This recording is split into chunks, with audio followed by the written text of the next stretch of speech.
สวัสดีครับกับผมนายณัฐวุฒิ มะอาลารหัส 6205026 หลักสูตรวิศวกรรมศาสตร์สาขาวิศวกรรมเครื่องกลปีที่ 3 วันนี้จะมาเขียนANSYS ในหัวข้อของ Explicit Dynamic นะครับนี่ก็เป็นชิ้นงานหรือโมเดลที่เราจะไปใช้ในการคำนวณหาระยะยืดอะไรต่างๆนะครับลักษณะของการทำชิ้นงานนั้นก็คือเป็นการดึงจนชิ้นงานขาดตรงกลางนะครับนี่ก็คือโมเดลที่เราจะนำไปใช้กันครับแล้วก็มาเปิดหน้าโปรแกรม ANSYS เลยนะครับก็จะเข้ามาในส่วนของหน้าโปรแกรมนะครับอันนี้ผมก็จะหาคำสั่ง engineering data ครับ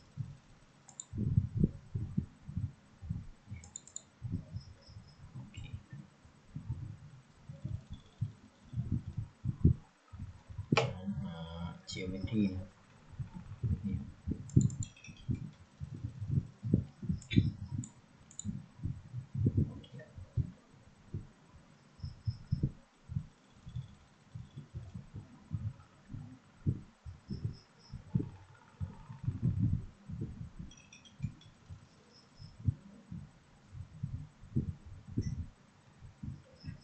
จากนั้นก็หา Explicit Dynamic ข้างบนเลยโอเคครับได้มา3ตัวนะครับมาในส่วนของแท็บ A นะครับคลิกขวาแล้วก็ Edit ครับจะเข้ามาสู่ในส่วนของการตั้งค่า Material นะครับ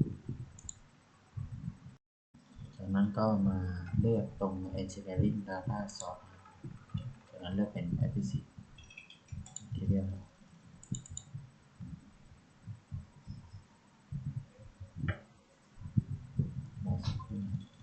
โอเคครับจากนั้นก็เลื่อนหา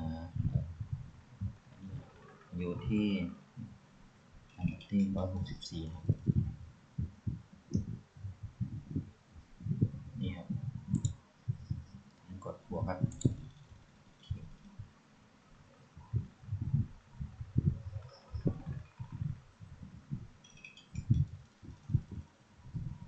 เมื่อกดบวกแล้วเราก็มาตรงนี้ครับ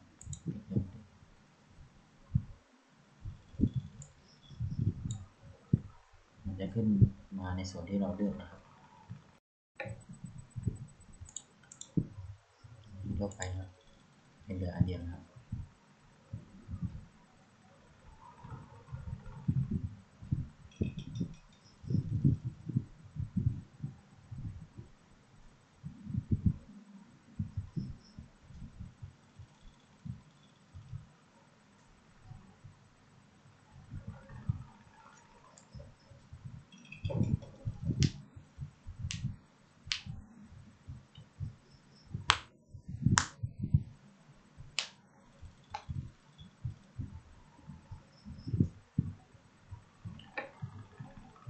ต่อมาเราก็มาตรงโปรเจกต์ครับอันนี้ก็เป็น geometry นะครับ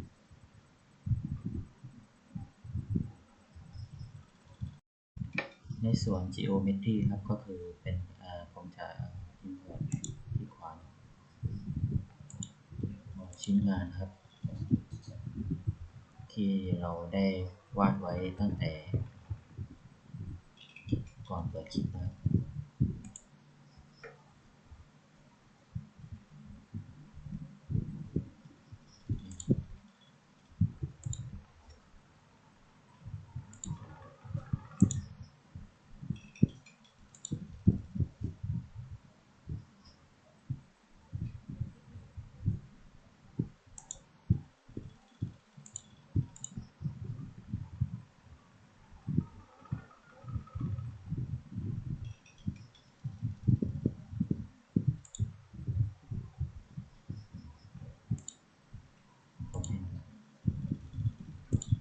โอเคครับ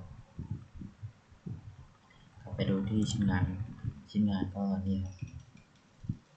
เป็นส่วนประกอบ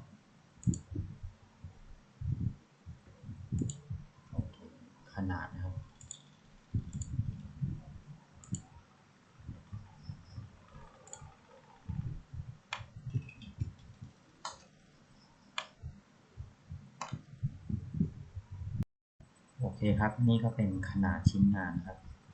ที่ได้ทำการวาดไปนะครับมีความยาวอยู่ที่75นะครับความกว้างอยู่ที่30นะครับดิอามิเตอร์ในส่วนตรงนี้ครับก็คือดิอามิเตอร์6นะครับนี่เป็นดิอามิเตอร์9.70นะครับ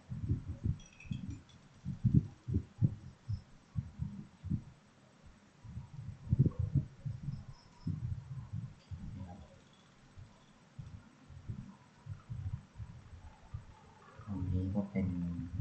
18.17ครับอันนี้ R6 นะครับรัศมี6กลับมายังหน้าตัวต่ออันนี้ก็เปิดโมเดลแล้วนะ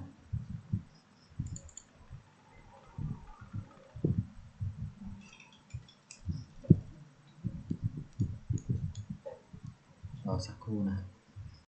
โอเคครับเราก็เปิดมาในหน้านี้แล้วครับต่อมาคลิกเลือกที่ Geometry Assignment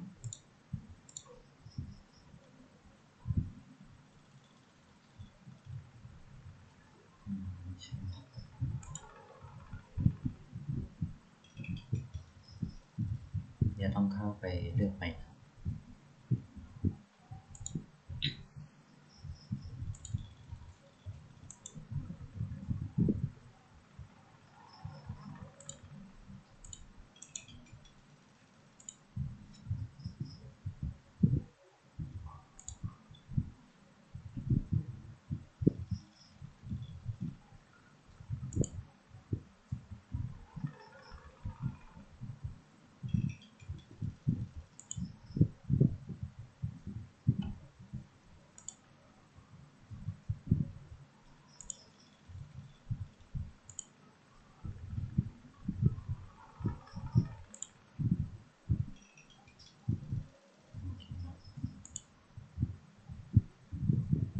มาที่ตัวเดิม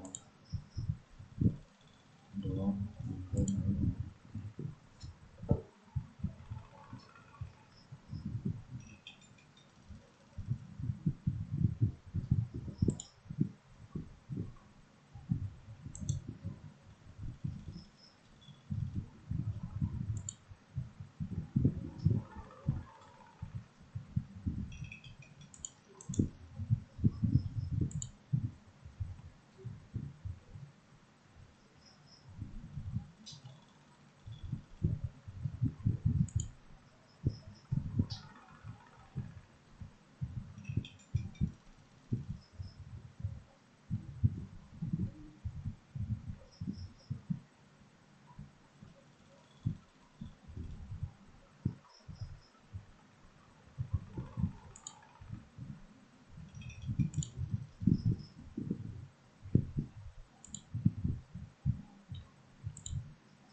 ผมน่าจะลืมเซฟนะ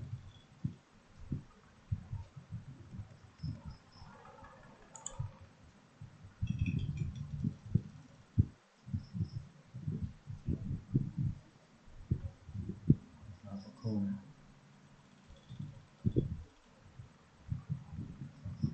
โอเคครับ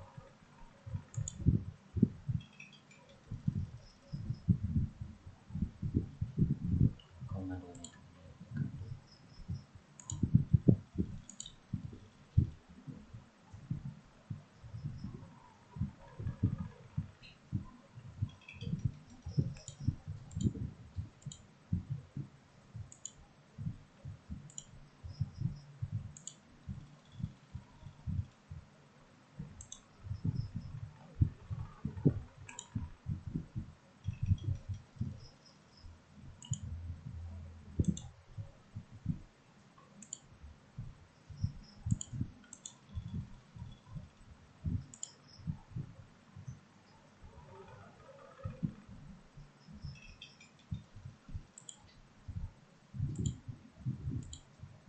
โอเคครับเข้าใจนะครับ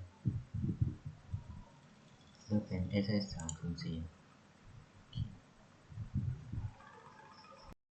ต่อมาก็มาในส่วนเมดนะครับในส่วนเมดนี้จะ element size จะเป็น 0.5 นะครับจะเป็นแบบนี้เป็นมิลลิเมตรครับ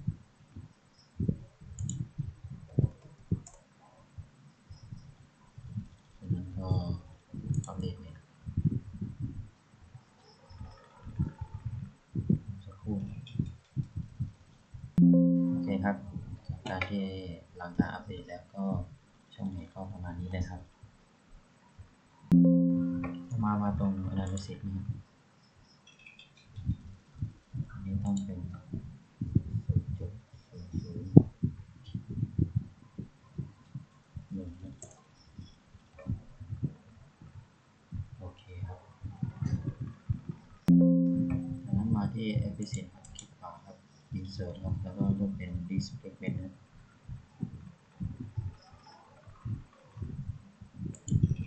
โอเคครับ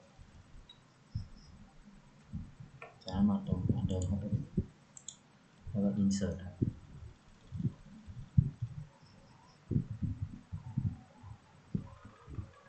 แล้วก็เลือกเป็น Displacement เหมือนเดิม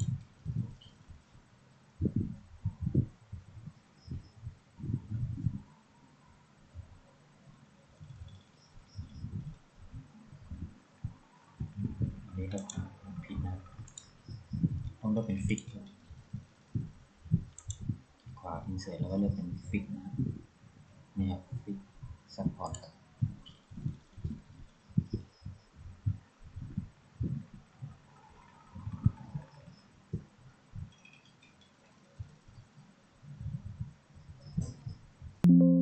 จากนั้นกดที่ Fix Support ครับเป็น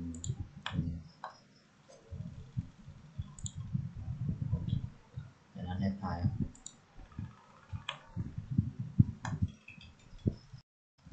มาในส่วนของ Displacement ครับจะเลือกตัวนี้ครับแล้วก็อันนี้ครับ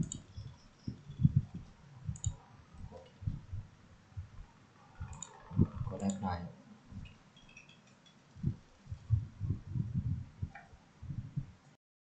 จากนั้นx component ครับใส่เป็น-20นะครับแล้ว enter ครับมิลลิเมตรจากนั้นมาที่ solution ครับ insert ครับ strain ครับ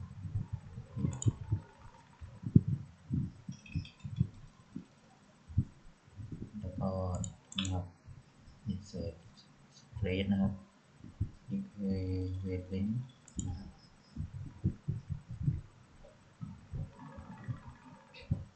จากนั้น total ด้วยนะครับคลิกขวาครับ insert ครับ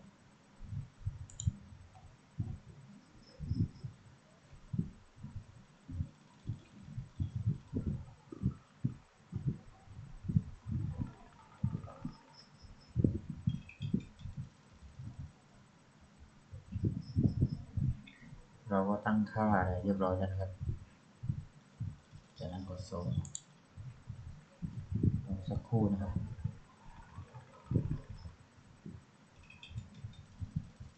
รอให้มันโหลด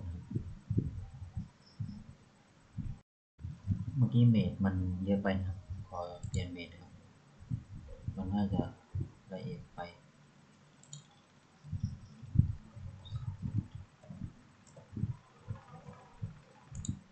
เดี๋ยวลองดูว่าจะได้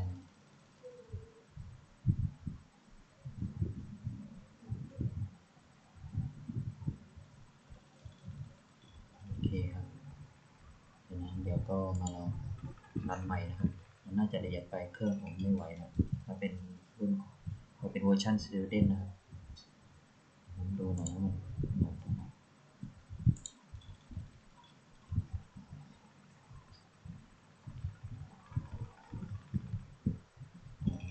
โซดู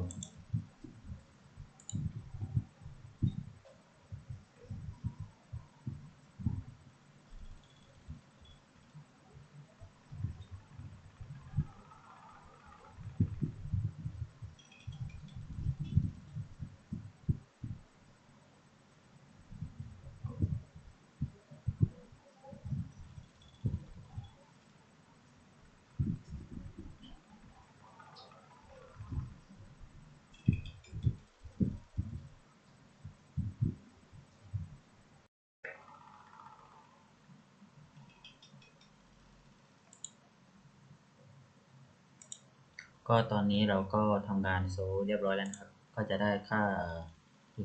equivalent elastic state มานะครับค่า max ค่า min ก็จะ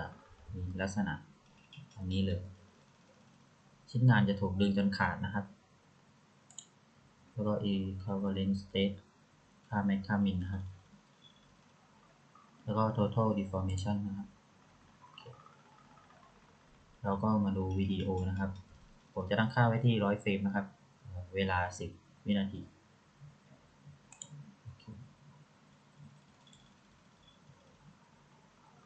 ชิ้นงานก็จะถูกดึงจนขาดนะครับ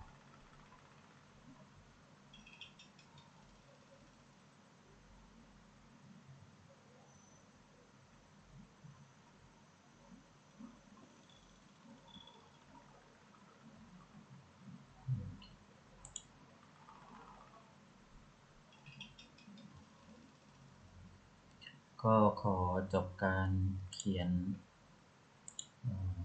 แผนสิทธิ์ไว้เพียงเท่านี้นะครับขอบคุณครับ